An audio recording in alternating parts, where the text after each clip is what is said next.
ខ្ញុំប្រាប់ឲ្យនាងចាប់ចុះចេញពីលើឡានពេលនោះលោកប្រធានបានឃើញខ្សែកដែលនៅក្នុងករបស់នារីម្នាក់នោះលោកប្រធានក៏ចាំបានថានារីម្នាក់ដែលសូមឲ្យគាត់ជួយនៅពេលនេះគឺជាគូដណ្ដឹងដែលគាត់តាមរកមកជាង10ឆ្នាំលោកប្រធានក៏បានខ្សឹបនៅខាងត្រចៀកនារីម្នាក់នោះថាបើចង់ឲ្យលោកជួយត្រូវមានអ្វីមកដោះដូរអ្វីដែលលោកប្រធានចង់បាននោះគឺចង់ឲ្យនាងក្លាយជាប្រពន្ធរបស់គាត់ហើយក៏នឹងចុះសម្បត្តិអាពាហ៍ពិពាហ៍ជាមួយគ្នាដោយគ្មានការបង្ខិតបង្ខំអ្វីទាំងអស់ហើយលោកប្រធានក៏បានគេងជាមួយនារីម្នាក់នោះដោយការស្ម័គ្រចិត្តលុះដល់ព្រឹកឡើងនារីម្នាក់នោះក៏បានក្រោកឡើងមកហើយក៏បានសម្លឹងទៅលោកប្រធានដែលកំពុងតែគេងលក់គេក៏បានគិតឃើញថាកាលពីយប់មិញគេបានញ៉ាំភេសជ្ជៈមួយកែវដែលបងស្រីផ្ញើមកឲ្យគេញ៉ាំទៅគេជួបប្រទះរឿងបែបនេះទើបធ្វើឲ្យគេគ្រប់គ្រងអារម្មណ៍ខ្លួនឯងមិនបានបណ្ដាលឲ្យគេខូចអស់ភាពបរិសុទ្ធហើយគេបានមើលសម្បត្តិអាពាហ៍ពិពាហ៍ដែលគេបានចុះជាមួយលោកប្រធានកាលពីយប់មិញព្រោះថាការគេងយប់នេះគឺការដោះដូរជាមួយនឹងការចុះសម្បត្តិអាពាហ៍ពិពាហ៍ជាមួយគ្នានារីម្នាក់នោះក៏បានស្លៀកទៅក្អាបបំរុងនឹងចេញទៅអ្វីដែលនឹកស្មានម្ដងនោះគឺគេបានរឹកនាមកាតប៉មរបស់លោកប្រធានហើយគេក៏បានយល់ច្រឡំថាលោកប្រធានគឺជាសន្តិសុខដែលធ្វើការនៅក្រុមហ៊ុនហ៊ូនារីម្នាក់នេះក៏បានគិតថាបរិសម្នាក់នោះគាត់ធ្វើការលំបាកខ្លាំងណាស់ទម្លាប់តែបានលុយមកនាងក៏បានសម្រេចចិត្តថាមិនឲ្យបរិសម្នាក់នោះមកទទួលខុសត្រូវលើជីវិតរបស់នាងឡើយនាងក៏បានដកខ្សែករបស់នាងដាក់នៅលើតុក្បែរក្រែរួចហើយក៏ដើរចេញទៅនេះជាការតបស្នងដែលខ្ញុំជូនទៅលោកមិនយូរប៉ុន្មានលោកប្រធានក៏បានក្រោកឡើងមកហើយក៏បានឃើញសម្បត្តិដែលនារីម្នាក់នោះបានសល់ទុកឲ្យ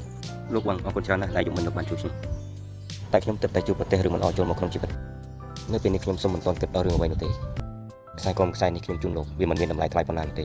ចាត់ទុកថាវាជាការតបស្នងដល់លោកទេចុះប្រធានក៏បានយកខ្សែកមួយនោះក្តាប់ក្នុងដៃហើយក៏បានសន្យាក្នុងចិត្តថានាងតូចទោះបីជានាងទៅដល់ទីណាខ្ញុំត្រូវតែតាមរកនាងឲ្យឃើញពេលវេលាកន្លងផុតទៅ4ឆ្នាំលោកប្រធានតាមរកនាងមិនទាន់ឃើញទេហើយក៏មិនបានដឹងថានាងមានកូនប្រុសឲ្យលោកប្រធានម្នាក់ផងដែរចៃដន្យអីថ្ងៃនេះគឺជាថ្ងៃដែលនាងនាំកូនប្រុសអាយុ4ឆ្នាំរបស់នាងត្រឡប់មកប្រទេសវិញហើយនាងក៏បានទៅរកមិត្តភក្តិស្រីរបស់នាងបានប្រាប់ទៅមិត្តភក្តិរបស់នាងថានាងកើតជំងឺមហារីកដំណាក់កាលចុងក្រោយហើយរស់នៅមិនបាន1ឆ្នាំទេការដែលនាងមកប្រទេសលើកនេះគឺចង់យកកូនប្រុសដើម្បីប្រកួតឲ្យស្មើមីរបស់នាងវិញហើយនាងក៏ប្រាប់ទៅមិត្តភក្តិថានាងចង់ចូលរួមការប្រកួតដែលរៀបចំឡើងដោយក្រុមហ៊ុនហ៊ូបើសិនជាបានប្រាក់រង្វាន់100លាននាងនឹងយកលុយមួយចំនួននោះប្រគល់ឲ្យប្តីនិងកូនរបស់នាងពួកគេមិនបាច់លំបាកទេមិត្តភក្តិរបស់គេបានស្ដាប់រឿងដ៏កំសត់របស់គេរួចហើយសឹងតែទប់ទឹកភ្នែកមិនជាប់